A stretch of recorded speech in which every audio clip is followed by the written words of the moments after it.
Alright, so let's talk about the journey of a modern day shaman in an urban life. Okay, hold up. Gotta light my tobacco.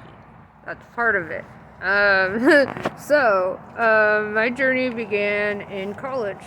Um,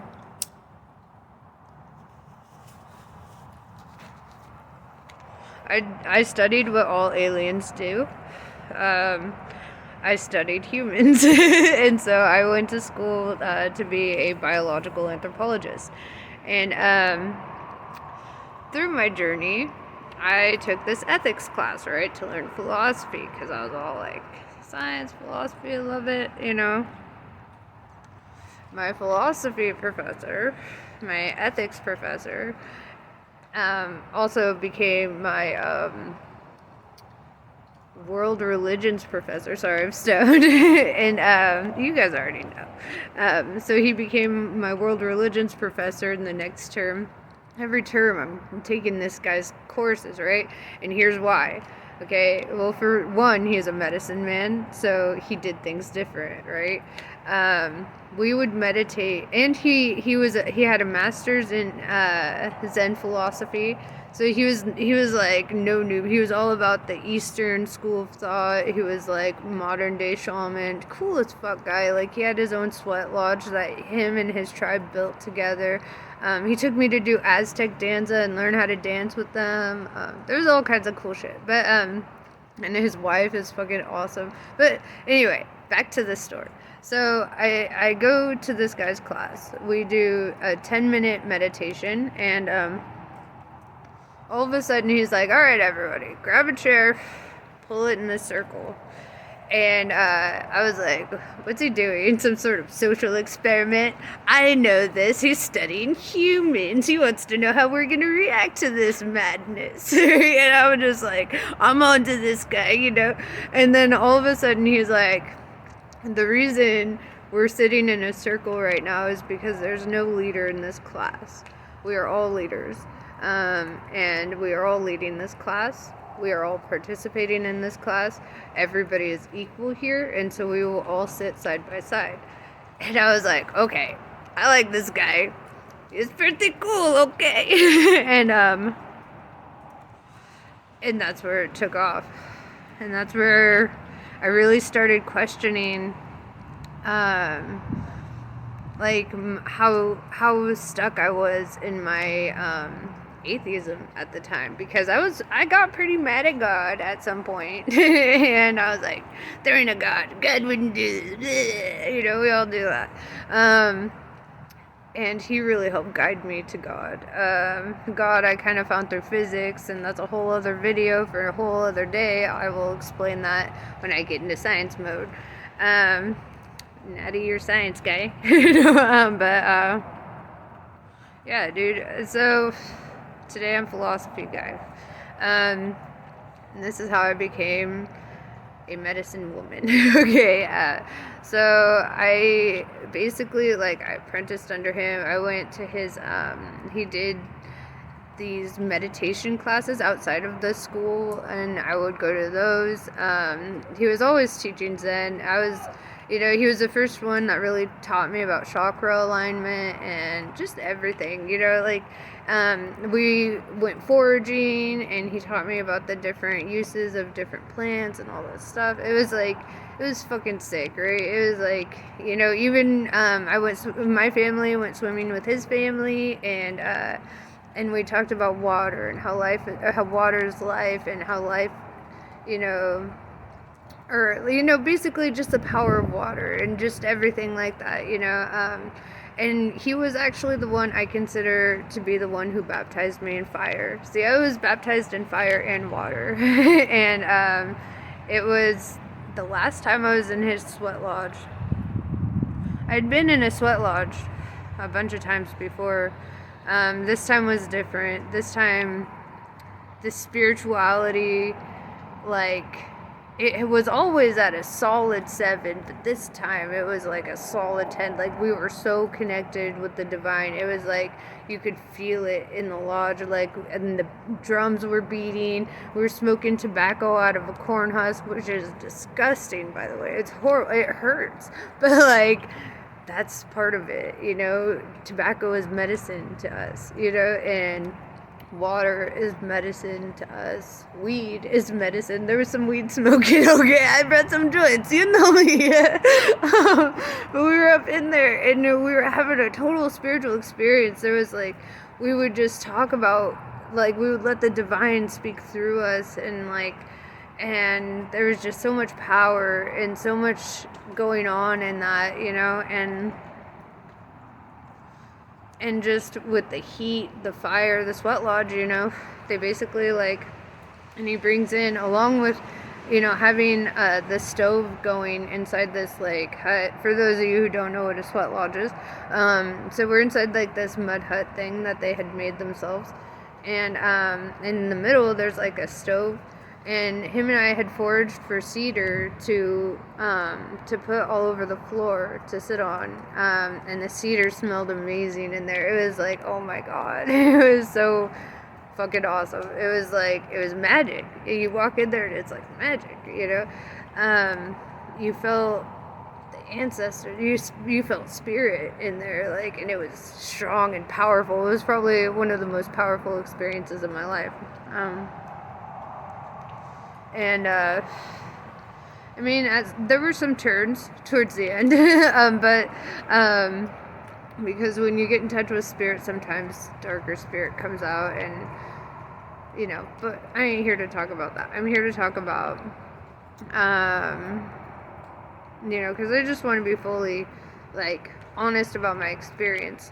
That, you know, through everything, I had to face a truth in there, you know, a truth that, you know, the divine spoke through him to me, and I guess that was really fucking rough for me to hear, and I don't even know if I can say what was said, but I needed to hear it, and at the time I was like, what? And, but it really made me, like, it gave me something to really meditate on and really think about later after I had, you know, left and all that. And the baptism of fire is different from the baptism in water. You know, the baptism in fire brings out everything within, you know, and it makes you confront yourself in a whole other way. You know, the baptism of water is when you wash it away. And we will talk about that in a second. So the baptism of fire, it was intense, and it was hot. And oh yeah, and they brought in these rocks, and when you bring in the rocks, everybody has to sit in silence when they come in. They're like lava rocks or something, but they're like I don't know, they would heat them up on the fire and then bring them in. And they would always tell us, you know, show respect when the elders come in, and because the rocks were our elders, so the earth was there too, you know, and the water was there. I mean, they brought in everything, but that was my baptism in fire, you know, and it was magic, right? And then I got baptized in water, right? By Randy the Baptist. I'm not afraid to say his name, okay? So, yes, freaking Randy the Baptist and his wife, who is an atheist, so I have to really give her props for this. They, like, Randy and I had connected on spirituality and just our understanding of, you know, like, our connection to the earth. You know, he's like a prominent weed grower, so it's like he's always showing his beautiful babies and all this, and I'm like, yes, Randy, I love it. He was another teacher of mine in my shamanic journey, but he was a teacher on the other side of my ancestry. He was my Druid teacher, right? And that's where the water comes in, right? So I was not only baptized by a shaman, medicine man in fire, but I was baptized by a druid in water, and that's so it's powerful to me because their ancestry and they're they're very powerful beings themselves, and so yeah, Randy fucking baptized me in water, and he made moon water, right? And he had put sand from the pyramids of Egypt in the moon water. Guys, I swear to God, I planned better or there was better planning, because I feel like Randy did a lot of it, honestly. There was better planning for my baptism than there was for my wedding. Okay, so let's see, like, that was my real wedding, guys. I feel like that was the one that fucking, I don't know, it was a different kind. My mom had bought me this tribal skirt for Easter, and it was long and yellow and tribally and beautiful, and I was like, you know what, that's my baptism skirt, like, it had to be something from my mother, and so I wore that, and I should throw some pictures on. I'm gonna throw some pictures from that, because I do have pictures from that, and I might even still have pictures from the fire baptism, actually. I'll throw some at the end, so you guys gotta watch to the end. But yeah, so I freaking, and so it's like 6:16 in the morning. When it happened, we were supposed to do it at 5, like a traditional ancient Egyptian baptism, but I was late because I got tired. No, I'm kidding, because I slept in. But, and that was my bad. Alright, full accountability for that. But when I showed up, the sun was hitting. I could see Ra just fucking piercing through the earth, and I was like, oh my God. And then I was baptized under Osiris and like a bunch of like Egyptian gods, and it was, oh my God, it was beautiful. It was. And his wife, like, she said this poem that she had written. She's an author, and she makes awesome books. I should link those books actually in the description. I'm going to, because I love Christina. And so yeah, I love her poetry. Her poetry is fucking awesome.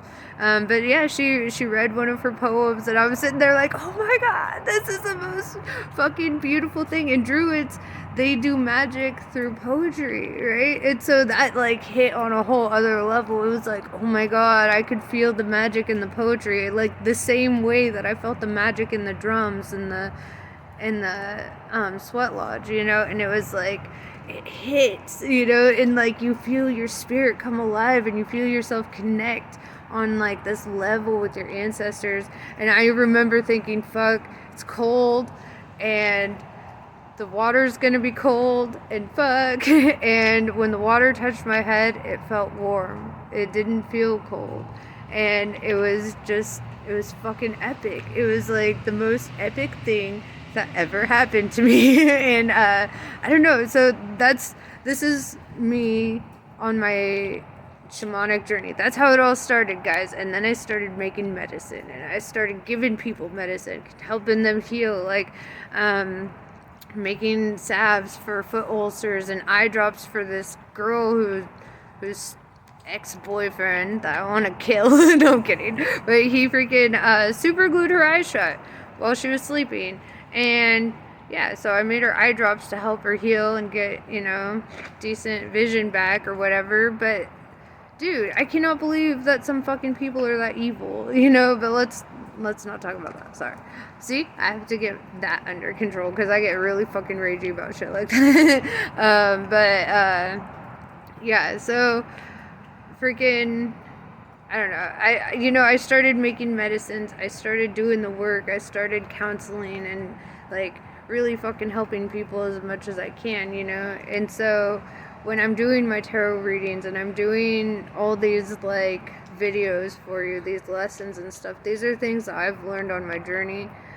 Things like skills I wouldn't even call it a skill. It's like a gift that was given to me by the fucking gods so that I could be a messenger, so I can help you guys on your way through your path, And so I want you to know, like, the shit hits me on a different level when I'm doing your tarot readings and when I'm really here for you and trying to help you. Like, this is my purpose, this is my journey, and I just want you to know I love you guys all, like all of you guys. Like, you guys are fucking awesome. Everybody I've been connecting with lately, fucking awesome.